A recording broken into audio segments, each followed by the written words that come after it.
Are people falling out of love with dating apps? We can try answering that question through user experience. Use a dating app like Tinder for free, or go premium, which means paying a fee to unlock special features. Or see what other users think by looking at the ratings and reviews. Apparently, people either absolutely love Tinder or absolutely hate it. Lots of users have given it a 5-star rating, but a 1-star rating is solidly in second place. We can also try answering the question from the shareholder viewpoint. You can analyze the financial reports of Match Group, the company that owns Tinder, as well as a range of other dating apps. You can dive in head first and buy stock in the company and experience what it is like. Or review the ratings of other shareholders by looking at the actual share price over the years. Apparently, the stock is not as hot as it used to be. Once upon a time, it was traded at $170 per share, but at the time of making this video, it is now trading below $30 per share. Where are we going to focus in this video? The finance storyteller doesn't provide any dating advice, so we're going to swipe left on the first option. The finance storyteller doesn't provide any investing advice either, but can certainly help pulling together and analyze the data for you to decide whether you swipe left or swipe right on buying shares in the company. If you become a shareholder of the company, then you become the proportionate owner of the financial results. Let's review the Match Group financial statements of 2024, more specifically the income statement or P&L, the balance sheet, and the cash flow statement. Where do we get financial information about the company? If it is publicly listed, then we can download its annual report, also known as the 10K filing. This allows us to look back at the past to see what the financial results have been. There is no guarantee of similar results in the future, but we can certainly take a look at what expectations the management of the company is sharing in its latest Investor Day presentation. What can we expect to find? Here's a preview, a highly subjective and possibly sensationalized one. In my opinion, we find good margins on stagnant revenue in the income statement. My experience of reviewing the balance sheet was very surreal.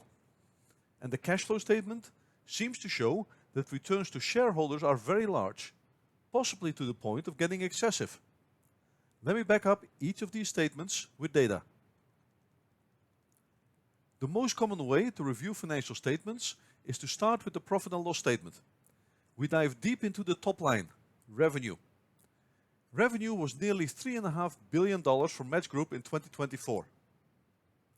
Out of 82 million monthly active users, 15 million are payers. An example of a freemium business model. Free access to basic functionality, paid access to advanced features. Tinder plays an important role in that. Tinder has 47 million monthly active users with 10 million payers. Per the company's description of its business, our direct revenue is primarily derived from users in the form of recurring subscriptions, and to a lesser extent from a la carte features. If we zoom in on Tinder, we see rapid growth in monthly active users from 2016 to 2022, as shown in the bars of the chart. However, that growth had come under pressure, as MAU peaked in 2022 and then declined. What Match Group is hoping for is for the dip to be temporary and for AI to unlock new user and revenue growth. If we analyze revenue per segment, we see that Tinder contributed 56% of the total revenue in 2024, nearly $2 billion out of $3.5 billion in total. Compared to the previous year, 2023, Tinder revenue grew by only 1%. Worth noting is that revenue growth was negatively impacted by the strength of the US dollar. On a consistent foreign exchange rate basis, the growth would have been 4%. Either way, this line is lacking excitement. Hinge revenue is a very different story. This seems to be the up-and-coming dating app, with revenues in absolute terms not being anywhere near Tinder yet, but an exciting growth rate of nearly 40%. According to Match Group, Hinge could grow to $1 billion in direct revenue by 2027. The other two business segments, Evergreen and Emerging, as well as MG Asia, each of them consisting of a variety of apps, are shrinking in revenue. So overall, total revenue is slightly up versus last year, but with very mixed performance between the segments. As revenue is such an important factor in the company's financial statements, let's dive one level deeper. Revenue is volume times price. In the case of Match Group, volume is the number of payers and price is the average monthly revenue earned from a payer. 14.9 million payers times $19.12 per month times 12 months equals $3.4 billion in direct revenue. The trend in volume is down, 5% lower than the previous year. A decrease of 700,000 payers in absolute terms. This is a consistent trend. 2023 in turn was 4% lower than 2022. That's a very worrisome trend for investors.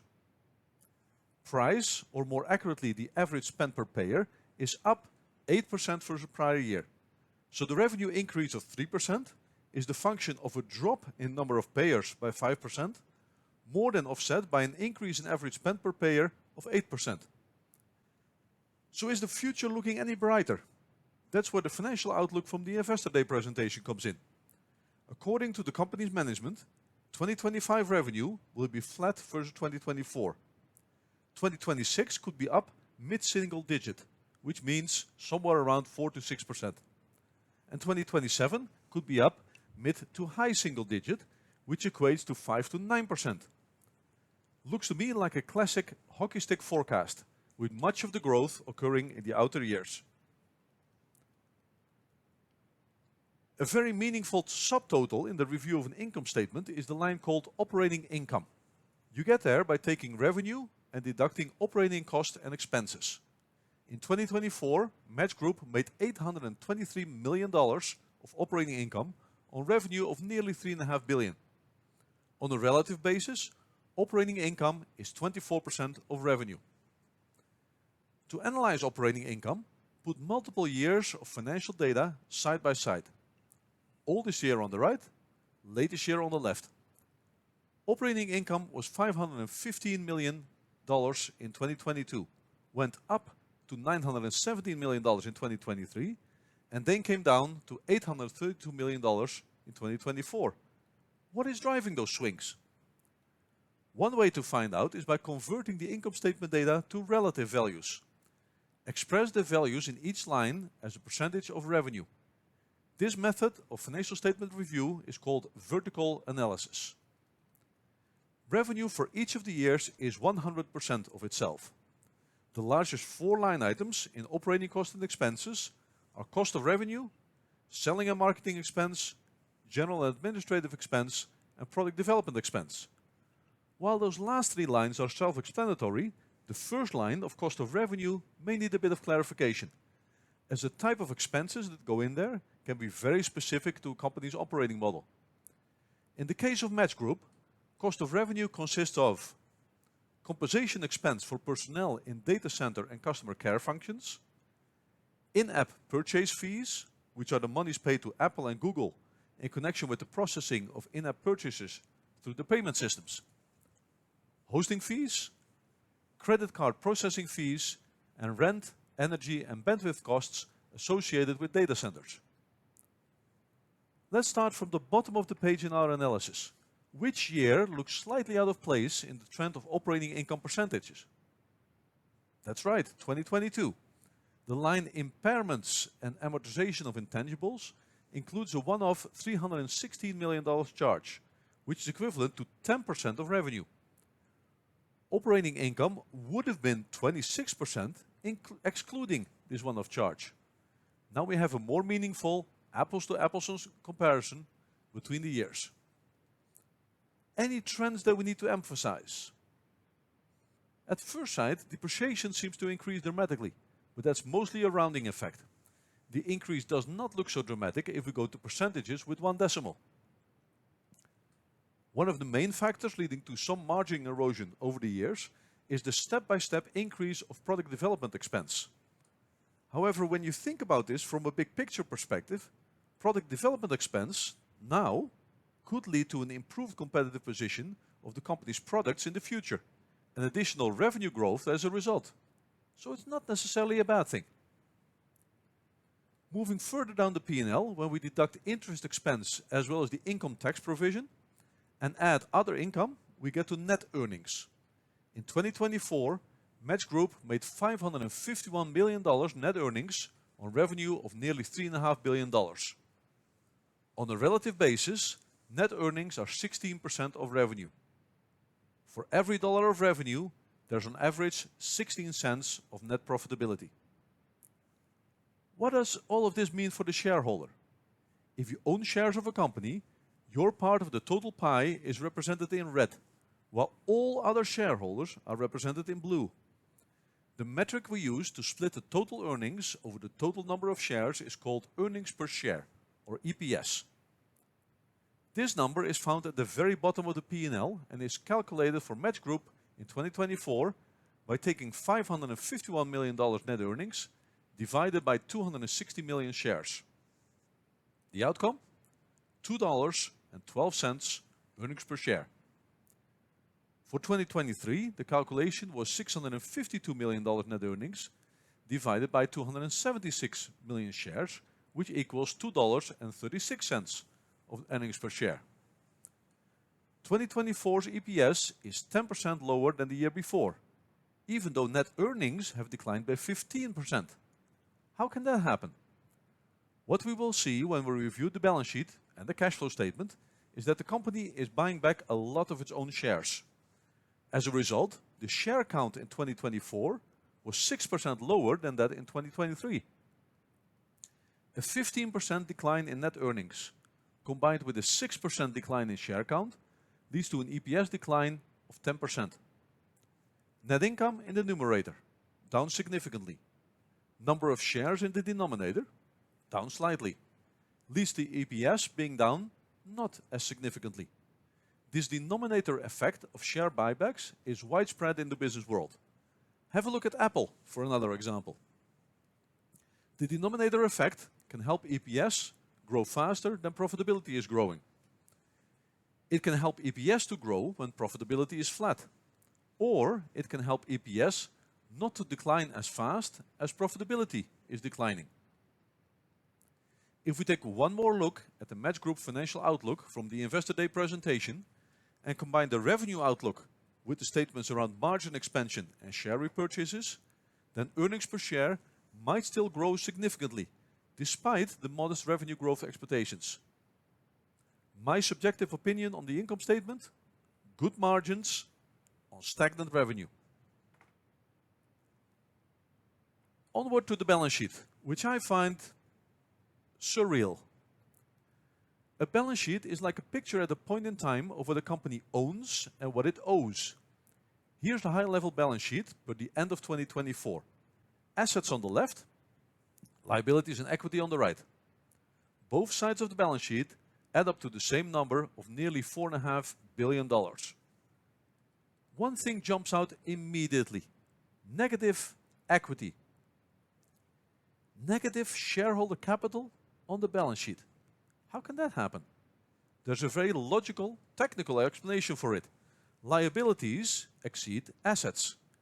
But the big question is whether this is desirable for a company. If we look at the various line items within the equity section of the balance sheet, we see a huge retained deficit, which is a negative number. This represents historical losses. However, the retained deficit amount has been shrinking in recent years. In other words, moving in the direction of someday becoming zero due to the profitability in the P&L, and should continue to shrink when the company remains profitable. The second line item that is a large negative number is treasury stock.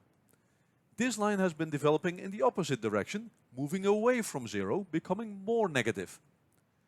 When a company repurchases shares, cash goes down on the left-hand side of the balance sheet, and this treasury stock line goes down, becomes more negative, in the equity section on the right-hand side of the balance sheet. Share buybacks of many hundreds of millions of dollars have decreased the share count and provided the share price some support, helping to partially offset the negative share price trend. In other words, not having it drop any faster than it already has. What jumps out on the asset side of the balance sheet is the balance in non-current assets. This consists of $2.3 billion in goodwill, $215 million in intangible assets, and other longer-term assets that cannot be converted into cash quickly. Goodwill arises when companies pay a high price for acquisitions. And the big open question is whether the acquiring company is able to realize all the economic benefit from those acquisitions. Goodwill represents 52% of the company's total assets. When we look at the goodwill balance by segment, we see that most of the balance is related to Tinder. Tinder right now is a very profitable business, but with monthly active users as well as payers in decline, there is a chance that Tinder revenue and profitability might start to decline significantly. In that scenario, $1.5 billion in Tinder goodwill might, at some point in the future, become hard to justify and could lead to a write-off or impairment. On the liability side of the balance sheet, the dominant line item is over $3.8 billion of long-term debt. This debt is long-term in the sense that it is not payable within the next year, but it is due from 2026 through 2031. So its nature is more medium-term than true long-term. Is there anything that does make me happy about this balance sheet? Yes, there is. Current assets are cash and other assets that are expected to be converted to cash within a year. Current liabilities are amounts due to be paid to creditors within 12 months. If we divide current assets by current liabilities, then we get a current ratio of 2.5. This means that for every dollar of current liabilities, there is $2.50 of current assets to cover it. That's a luxurious position to be in terms of liquidity. The balance sheet is like a picture at a point in time. After the balance sheet date, an important event happened in January. The company repaid the $425 million outstanding balance under the term loan in full, utilizing cash on hand. This made current assets as well as non-current liabilities go down by $425 million. And the total balance sheet, both on the left as well as on the right, shrunk to around $4 billion. The result? A leaner balance sheet and a significant saving in interest expense in the P&L, as this was a loan with a relatively high interest rate. So what is the basis for me calling the balance sheet surreal? It's a mix of three things. Per year-end 2024, the company had negative equity, which is unusual and has been in place at Match Group for years. A $2.3 billion goodwill balance, not unusual if you have done financial statement reviews of other companies, but there is a risk of impairment. And an almost intimidating 86% of its financing was long-term debt. You can only assess the full situation of a company if you review all three major financial statements. Onward to the cash flow statement. Just like the income statement, this is like a movie that shows the flow during a year. But instead of focusing on profitability, which is what the income statement does, the cash flow statement focuses on the sources and uses of cash. I prefer to compile the cash flow statement in the following format. Start with the cash balance on January 1st, then add or subtract cash from operating activities, cash from investing activities, and cash from financing activities to get to the cash balance on December 31st. Oldest year on the right, latest year on the left. The company started the year 2021 with $739 million in cash, generated $912 million cash from operations, paid $940 million of investments, and had an inflow from financing of $105 million to end the year with $816 million. Ending cash balance for 2021 is equal to the opening cash balance for 2022. We do the same math. Net cash inflows from operations, net cash outflows from investing and financing in 2022 through 2024.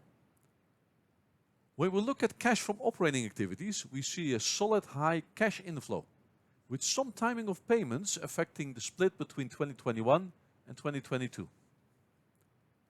Cash from investing activities is a relatively small outflow in most years, consisting largely of capital expenditures.